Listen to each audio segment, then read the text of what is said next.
தேனி மாவட்டம் ஆண்டிப்பட்டி நகரில் தேனி சாலையில் அமைந்துள்ள காளியம்மன் கோவில் மற்றும் பால விநாயகர் கோவில்களுக்கு நடுவில் உள்ள நடைபாதையில் பாண்டி என்பவர் தென்னங்கிடுகுகளால் ஆன கூரைக்கடை வைத்து நடத்தி வருகிறார். இக்கடையில் பூஜை பொருட்கள் அடங்கிய பொருட்களை விற்பனை செய்து வருகிறார். இந்நிலையில் இரவு கடைக்கு முன்புறம் குவிக்கப்பட்டுள்ள குப்பையில் திடீரென தீப்பற்றியது. இதனால் அருகில் இருந்த கடையிலும் தீ பரவ தொடங்கியது. பின்னர் இதுகுறித்து தகவல் அறிந்து வந்த தீயணைப்புத் துறையினர் தீயை கட்டுக்குள் கொண்டு வந்தனர். இருப்பினும் கடையில் இருந்த 50,000 மதிப்புள்ள பொருட்கள் அனைத்தும் தீயில் கருகி நாசமாகின.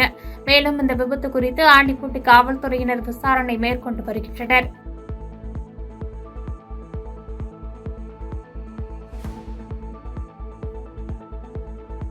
பாதகம் செய்பவரை கண்டால் நாம் பயங்கொள்ளலாகாது பாப்பா.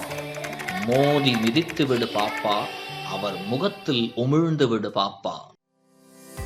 அண்மை செய்திகளை உடனுக்குடன் தெரிந்து கொள்ள இணைந்திருங்கள் எம் நாடு தொலைக்காட்சியுடன்.